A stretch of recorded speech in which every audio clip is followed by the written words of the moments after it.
안녕하십니까. 월간조선 권세진 기자입니다. 더불어민주당과 미래통합당 모두 4.15 총선을 앞두고 공천 작업이 한창입니다. 3월 20일까지 공천을 마무리해야 그 다음부터 본선에 뛸 수 있겠죠. 이번에 이제 시청자분들도 많이 좀 새로운 얘기 많이 나왔을 겁니다. 저도 한 20년 정도 이제 총선을 취재해 보니까 이번 총선 공천 국면에서 좀 많이 들리는 얘기가 험지 출마, 자진 불출마, 그리고 컷오프, 이런 얘기들이 옛날보다 굉장히 많이 들립니다. 자발적인 불출마, 그리고 험지 출마. 험지 출마를 이렇게 강요하고 이제 밀어냈던 경우가 별로 없었거든요. 이게 이제 한 가지 키워드로 정리가 될 수 있겠는데요. 물갈이입니다. 이제 양당 모두 물갈이를 하지 않으면 이번 총선에서 절대로 이길 수가 없다. 이렇게 이제 판단을 하고 있기 때문에 목숨 걸고 물갈이에 이제 뛰어든 건데요. 왜 물갈이가 중요한가? 이번 월간조선 3월호에 이런 기사가 있습니다. 현역 물갈이 많이 하는 당이 승리 가능성 높다. 여태까지의 이제 총선 결과를 봤을 때 현역 물갈이 비중과 비율과 그리고 성공 가능성, 얻었던 의석수, 이것에 밀접한 관계가 있다는 겁니다. 어떻게 총선에서 공천을 하면은 승리를 할 수 있는가? 이런 이야기를 좀 참고할 필요가 있을 겁니다. 원래 총선이라는 게 예전에는 그 당에 대한 지지율로 좀 성패가 결정되는 경우가 많았는데 2000년대 이제 2010년 이후로는 아무래도 인물이 굉장히 더 중요해지고 있는 추세입니다. 이제 2016년 총선 직후에 한국선거학회가 이제 국민의식 여론조사를 했는데 가장 많이 고려한 요인으로 첫 번째가 인물, 두 번째가 소속 정당, 세 번째가 정책 공약 순이었습니다. 갈수록 물론 총선이니까 내 지역에 있는 사람, 내 지역에 나오는 사람에 대한 인물도 굉장히 중요하겠지만 그 정당의 지도부라든가 비례대표, 그런 인물들을 굉장히 중요하게 보기 시작했다는 거죠. 그리고 이런 어떤 사람을 공천하느냐가 이제 지금 가장 중요한, 정당 입장에서는 어떤 정책을 내놓고 어떤 심판론 이런 것보다 인물이 제일 중요하다는 얘기가 나오고 있습니다. 그래서 이제 과거에 총선에서 인물, 공천, 그리고 물갈이 이런 게 어떤 영향을 미쳤는지 한번 보니까 2000년에 이제 이런 일이 있었습니다. 야당이었던 한나라당이 이회창 총재가 공천 학살에 가까운 공천을 했습니다.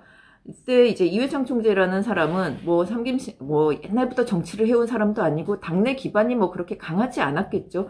그래서 이때 어떤 일이 있었냐.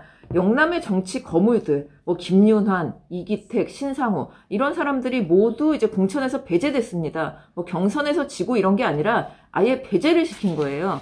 그러니까 물론 이제 반발이 있었고 민국당을 창당해서 나가서 다시 하기도 했는데 결과는 처참했고요. 이회창 총재는 어쨌든 이제 본인의 당하는 사람 입장에서는 공천 학살이라고 하죠. 본인의 이제 체제를 공고히 하기 위해서 이런 사람들을 다 공천을 하고 물갈이를 싹 했는데 결과가 아주 좋았습니다. 이때 이제 야당이 되면서 약간 좀 불안함들이 있었겠죠. 그랬는데 133석을 얻어서 제1당이 됐습니다.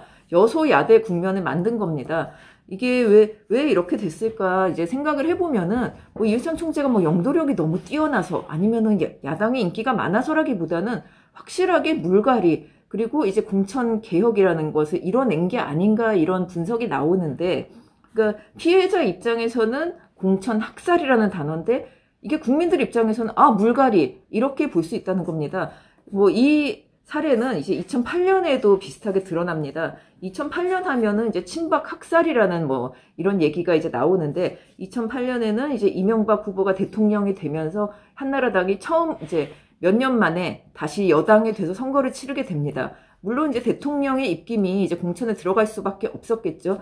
이때 이방호 사무총장이 그때는 당이 친이와 친박으로 나뉘어서 싸우고 있던 때니까 친박 학살을 자행합니다. 사실 누가 봐도 이건 친박 학살, 친박계를 다 밀어내자는 의도가 분명했고 결국 이 사람 서청원 이런 사람들은 나가서 친박 연대를 만들었죠. 친박 연대도 나름 성공을 했습니다. 여러 석을 얻었고 그랬는데 문제는 신이계가 주도했던 공천을 했던 한나라당 역시 과반수를 얻었습니다. 153석으로 제1당이 됐어요. 근데 이것이 왜 이렇게 어떻게 보면 학살이라는 좀 좋지 못한 공천을 했는데도 이렇게 왜 사람들이 열광을 했는가. 이때 물갈이 비율이 거의 40%에 달했습니다. 현역 의원의 물갈이 비율이 38.5%. 그러니까 한 10명 중에 4명은 갈렸다는 얘기죠. 이것을 뭐 당하는 쪽에서는 공천 학살이지만 뭐 국민 입장에서 물갈이로 본 겁니다. 아, 바뀌었구나. 정말 좀 낡은 사람들 몰아내고 새롭게 뭘 하려고 하는구나. 이런 인상을 줄 수가 있다는 겁니다. 그래서 그때 이제 제1당 과반수를 얻었던 사례가 있고요. 이 뭐 새누리당은 결국 2012년에도 그때는 물갈이를 더 많이 합니다. 박근혜 비대위원장이 이제 공천을 하기 시작했는데 이때 물갈이 비율이 47.1%입니다. 뭐 한 절반은 갈아냈다는 거죠. 물갈이에 성공했고 결국 이제 과반수를 얻는데 성공합니다. 총선에서. 이때 민주당도 물갈이를 했으면 상당히 좋은 결과를 얻을 수도 있었을 텐데 이때 뭐 한명숙 대표가 이제 주도하는 뭐 486의 공천이라든지 김용민 사건 뭐 이런 것들로 결국 이제 야당에 유리한 상황임에도 불구하고 일당이 되지 못했죠. 이 다음에 2012년까지는 이렇게 이제 새누리당이나 한나라당이 계속 좀 공천 학살로 인한 좀 반대 급부를 얻어서 니네끼리는 학살이지만 국민이 볼 땐 그래도 물갈이하고 쇄신했구나 이런 이제 좀 생각지 않은 효과를 얻었어요. 그랬는데 2016년 이때는 새정치민주연합의 김종인 대표가 굉장히 적극적인 영입과 공천, 좀 중간적인 공천에 나서서 개혁을 사실상 이뤄냅니다. 그래서 김종인 대표와 문재인 대표가 이끄는 그때 새정치민주연합이 더불어민주당으로 탈바꿈을 했죠. 개혁도 하고 탈바꿈도 했다. 그래서 제1당이 됩니다. 이때 새누리당은 물론 막장 공천 때문에 뭐 실패했다 이런 얘기도 있는데 막장 공천을 하더라도 그러니까 저희 지금 와서 이제 볼 수 있는 것은 막장 공천의 문제가 아니라 학살을 하더라도 좀 많이 물갈이를 하고 갈아내고 새로운 인물 영입했으면 괜찮았을 것이다. 이렇게 볼 수밖에 없는 게 이때 현역 교체 비율이 24%에 불과합니다. 여태까지 그 앞에서 47% 이렇게 물갈이 했을 때는 다 성공했거든요. 근데 24%밖에 이제 물갈이를 못한 거예요. 이렇기 때문에 이제 질 수밖에 없었다. 이런 분석을 사실 흐름을 따라서 해볼 수가 있겠습니다. 그래서 이제 물갈이를 많이 하는 당이 유리한 것이 아닌가. 저희 생각에는 이렇게 들고요.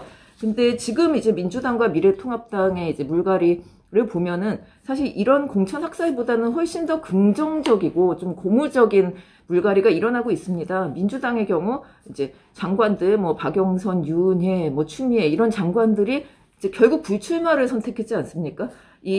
어떻게 보면 좀 고인물이죠. 4선, 5선 이런 사람들 좀 안 나왔으면 좋겠다라는 국민들이 많으니까. 그래서 이것도 굉장히 긍정적인 것이었고, 험지 출마, 김두관 의원 같은 경우, 스스로, 사실 당에서 떠밀었겠죠. 이렇겠지만, 험지에 경남이라는 험지에 출마하겠다. 이렇게 내려갔고, 또 이제 요번에 이석현이라든가 이종걸 이런 다선 의원들이 컷오프 됐습니다. 그러니까 지금만 봐도 상당히 많은 물갈이가 됐다고 볼 수 있어요. 이거는 굉장히 민주당에는 긍정적인 상황이고요. 미래통합당도 마찬가지입니다. 김영우 공관위원장이 얼마나 등을 떠밀었는지는 모르겠는데 PK 의원들 지금 상당히 많은 수가 불출마를 선언했고요.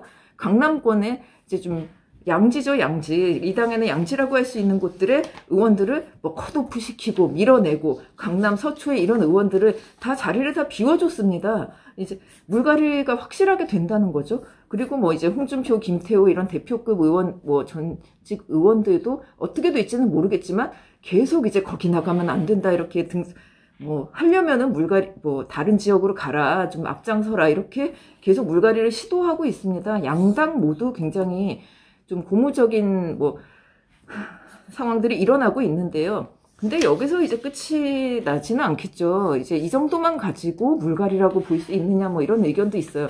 물갈이를 어떻게 마지막으로 어떻게 해야 되느냐.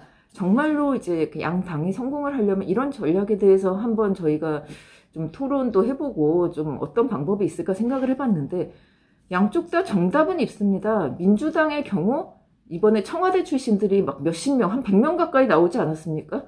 이분들 이렇게 물론 지금 경선에서 떨어지고 컷오프 된 사람들도 많이 있죠. 지금 많이 본선에 많이 나올 것 같지는 않습니다. 그랬는데 이분들 특혜 하나도 안 주고 정말 경쟁력 그리고 신선함 이것만으로 경쟁하게 해서 청와대라는 특혜 문재인 대통령 지지자들의 표만 바라는 이런 사람들은 전부 다 뭐 컷오프를 하든 그냥 뭐 경쟁력을 그 경선에서 떨어뜨리는 걸 인위적으로 할 수는 없지만 이런 식으로 하고 청와대나 친문에 혜택 없다 이런 것들만 정확히 하고 좀 새로운 사람 더 공천하고 그리고 미래통합당의 경우는 뭐 마찬가지죠.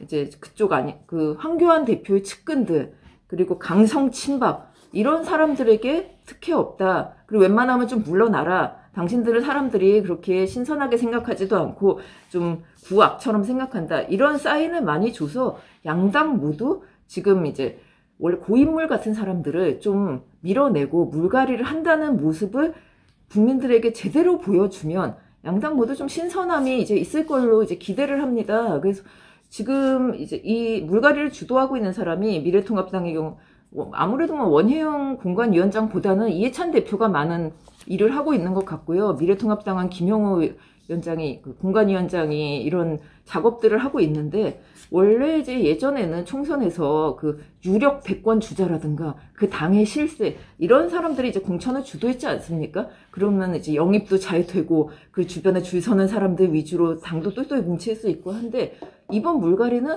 사실 뭐 이제 양당의 대권 주자가 둘 다 있잖아요. 황교안 대표라든가 이낙연 전 총리 이 두 분 다 근데 지금 자기 지역구에 정신이 없기 때문에 공천에 뭐 관여할 뭐 이런 상황은 아니고 지금 뭐 김영호 위원장이랑 이해찬 대표 이 두 사람이 이걸 주도하고 있는데 두 분 모두 이제 뭐 더 이상의 정치적 야심이 있다기보다는 정말 이번 선거 제대로 치러놓고 이겨놓고 은퇴를 하든지 하는 게 목표 아니겠습니까? 그러다 보니까 오히려 좀 더 공정이라고 하기보다는 중립적인 공천이라든가 물갈이가 조금 더 쉬울 수 있다는 생각이 들어요. 그래서 이 양당 모두 사실 좀 진부한 사람들이 좀 몰아내고 국민들에게 좀 신선하다. 정말 이게 좀 잘해보자. 그리고 지금 안 그래도 뭐 지금 나라가 어수선하고 전염병이 창궐하고 있는 상황에서 좀 총선이라도 좀 우리가 신선한 이미지를 가지고 좀 희망을 가질 수 있게 해보자. 이런 것들을 양당에서 좀 해결을 해주신다면 정말 이번 총선은 좀 긍정적이고 희망을 가질 수 있는 총선이 아닐까 이렇게 좀 생각을 해봅니다. 감사합니다.